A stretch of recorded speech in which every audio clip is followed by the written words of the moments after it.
Kebohongan fatal Israel yang diwariskan sejak Perang 6 Oktober 1973 hingga Badai Al-Aqsa. Lebih dari setengah abad setelah Perang 6 Oktober 1973, Israel menyebutnya Perang Yom Kippur. Mantan perwira Israel Yitzhak Agam, yang pernah bertugas di divisi Jenderal Ariel Sharon, membuat sebuah pengungkapan baru yang menimbulkan kontroversi di kalangan militer dan politik Israel.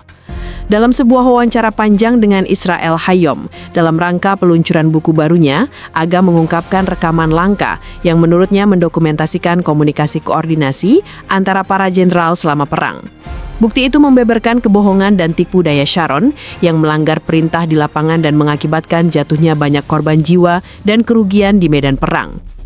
Agam telah mencurahkan sebagian besar waktunya untuk melakukan penelitian mendalam mengenai perang yang membuatnya kehilangan sahabatnya dan hampir terbunuh. Buku barunya, Oktober 1973, Keberanian Para Prajurit, Kesalahan Para Jenderal, yang diterbitkan sendiri pekan ini. Momen-momen penting. Dalam bukunya, Agam mengungkapkan perjalanan pribadinya setelah perang berakhir, saat dia sedang dalam masa pemulihan dari luka-lukanya. Dia menghubungi sejumlah tokoh terkemuka, mulai dari Chaim Herzog hingga Ezer Weizman, dalam upaya untuk memahami kebenaran penuh di balik peristiwa yang disaksikannya. Namun upayanya tidak membuahkan hasil. Dia menghadapi penolakan dari media Israel yang tidak mau mendengarkannya. Para politisi yang menghindar untuk menghadapi fakta, dan satu orang yang membentuk narasi perang sesuai keinginannya, Sharon, yang membuat kesalahan besar selama perang. Agam mengatakan bahwa dirinya menjadi saksi langsung momen-momen penting di lapangan, melihat bagaimana Sharon mengambil keputusan sepihak yang mengakibatkan kerugian besar di antara pasukan Israel. Seperti yang terjadi saat itu, setelah 7 Oktober 2023, kami melihat para pemimpin yang mencoba untuk menyelesaikan dan menyembunyikan fakta, alih-alih mengakui kegagalan mereka. Dia teringat kembali pada 9 Oktober 1973, hanya 2 hari setelah kedatangannya di Front Sinai, ketika pengangkut personel lapis bajanya mendaki pegunungan yang menghadap ke dataran timur terusan Suez. Pasukan Mesir telah menyerbu daerah itu dalam serangan mendadak yang menandai dimulainya perang, membuat pasukan Israel sangat bingung. Menurut penuturannya, tindakan Sharon bukan sekedar penilaian di lapangan, melainkan merupakan manipulasi fakta yang berdampak buruk pada jalannya perang.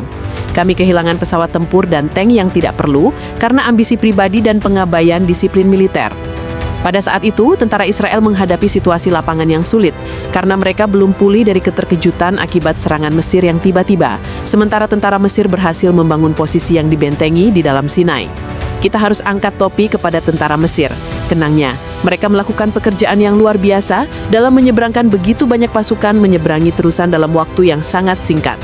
Setelah tentara Mesir berhasil menyeberangi terusan, Agam menceritakan bahwa pasukan Israel mendapati dirinya dalam keadaan kebingungan.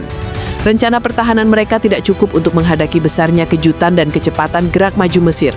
Para prajurit di lapangan tidak tahu kemana harus berpaling, katanya. Sementara para komandan senior yang dipimpin oleh Sharon tampaknya membuat keputusan yang tergesa-gesa dan terkadang bertentangan. Dia menekankan bahwa rekaman yang kemudian diperolehnya itu dengan jelas mengungkapkan sejauh mana perbedaan antara apa yang dikatakan dalam musyawarah militer dan apa yang secara praktis diterapkan di lapangan. Sharon tidak berpegang teguh pada rencana, bertindak secara sepihak dan menyeret seluruh unit ke dalam konfrontasi yang tidak diperhitungkan.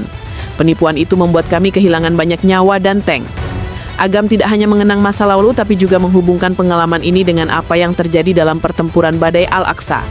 Seperti yang terjadi saat itu, kami juga melihat setelah 7 Oktober 2023, para pemimpin berusaha menutupi fakta dan membenarkan kegagalan, alih-alih menghadapinya dengan keberanian. Kesalahan besar. Tuduhan-tuduhan ini mengedepankan perdebatan kronis Israel mengenai pemimpinan politik dan militer dalam krisis-krisis besar. Seperti halnya kesalahan besar yang terjadi pada 1973, sebagai akibat dari kesalahan perhitungan dan kesombongan beberapa komandan, Agam percaya bahwa kejadian itu terulang kembali setelah 7 Oktober. Israel dikejutkan oleh serangan mendadak gerakan perlawanan Islam Hamas dan sejauh mana kegagalan dan manipulasi informasi dalam lingkaran pengambilan keputusan kemudian terungkap. Dalam pandangannya ada pola konsisten yang berulang, dengan pemimpin menyembunyikan kebenaran atau menulis ulang kebenaran untuk melayani kepentingan pribadi dan politik mereka, sementara para tentara dan masyarakat membayar harganya. Seolah-olah sejarah Israel berjalan dalam lingkaran penyangkalan dan rasionalisasi tertutup. Agam, yang kini berusia 80 tahun, adalah seorang perwira cadangan muda berusia 27 tahun selama Perang 6 Oktober. Dia bertugas sebagai komandan peleton di Batalion Pengintai 87 dari Divisi 143 di bawah Komando Sharon. Staf Jenderal mengandalkan divisi ini untuk menyeimbangkan medan perang di front selatan dan bahkan mungkin mendorong pasukan Mesir kembali menyeberangi terusan. Unit-unitnya ditugaskan dengan misi berbahaya di daerah pegunungan antara terusan dan Semenanjung Sinai. Pada 9 Oktober, beberapa hari setelah pecahnya perang, pasukan dari divisi ini bergerak menuju pegunungan ini dengan tujuan membangun garis pertahanan yang koheren yang akan memungkinkan IDF untuk mempersiapkan serangan balik berikutnya. Dari posisi militer yang tinggi, tentara Israel dapat pada hari yang cerah melihat air terusan di sebelah barat, tetapi pada kenyataannya mereka dalam konfrontasi langsung dengan pasukan Mesir yang besar yang telah berhasil membangun kekuatan di tepi timur terusan. Agam tidak punya pilihan lain selain mengeluarkan perintah tegas kepada anak buahnya untuk meninggalkan kendaraan berpancir mereka M113 dan bergerak menuju target dengan berjalan kaki, dalam upaya yang putus asa untuk mencapai bukit yang dibentengi di bawah ancaman tembakan tentara Mesir. Kami tidak punya waktu untuk berpikir. Kami tahu bahwa tetap berada di dalam kendaraan berpancir berarti kematian di bawah tembakan Sager. Kami hanya punya satu pilihan, menyusup dan mencapai Camp Tauskishuf dengan cara bagaimanapun. Setelah berjam-jam berjalan menunduk dan menyusup dengan hati-hati, pasukan itu berhasil mencapai perimeter bukit dan membuat barikade, tetapi tanpa kendaraan berpancir atau dukungan berat. Misi telah berubah menjadi upaya untuk membangun garis pertahanan dalam lingkup pengepungan yang mencekam. Kenyataan pahit. Ketika Agam tiba di lokasi, dia tidak ragu-ragu untuk mulai bekerja. Sebagai seorang perwira pengintai, sudah sewajarnya jika tugas pertama saya adalah mengamati dan mengumpulkan informasi tentang musuh. Katanya, menggunakan teropong besar untuk mengamati pergerakan pasukan Mesir, dia memulai misinya, yang memungkinkannya melihat seluruh barisan tank dan artileri Mesir yang bergerak dengan presisi dan terorganisir. Itu pemandangan yang mengejutkan. Ini bukan hanya unit-unit yang tersebar yang telah menyeberangi terusan, tetapi merupakan pasukan yang terorganisir dan dilengkapi dengan peralatan yang telah berhasil dalam beberapa hari untuk membangun posisi pertahanan yang dibentengi sejauh dalam Sinai. Dia menyadari bahwa apa yang dilihatnya bukan hanya pertempuran yang lewat, tetapi sebuah perubahan strategis yang mengubah keseimbangan perang menjadi menguntungkan pihak Mesir. Dia mengamati semua gerakan mereka melalui teropong, termasuk posisi mereka, penyimpanan amunisi, dan pergerakan pasukan. Menekankan bahwa informasi ini bersifat menentukan, tetapi juga mengungkapkan salah kelola pertempuran di tingkat komando pasukan penjajah.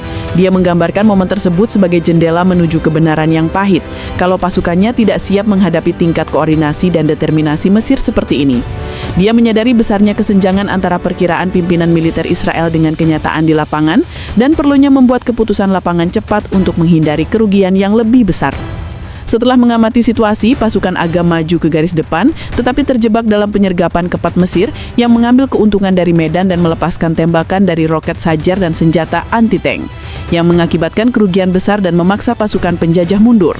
Dia berkata, pertempuran itu merupakan pelajaran keras tentang jebakan perang dan membuktikan bahwa peringatan saya tidak dihiraukan. Kami mencoba untuk bertahan hidup lebih dari mencoba untuk membuat kemajuan strategis. Dia mencatat pasukan Israel menghadapi kesulitan besar dalam berkoordinasi antar unit karena komunikasi yang macet dan hilangnya beberapa peralatan. Itu memaksa Agam dan pasukannya membuat keputusan lapangan cepat, seringkali sendirian untuk mencoba menyelamatkan situasi.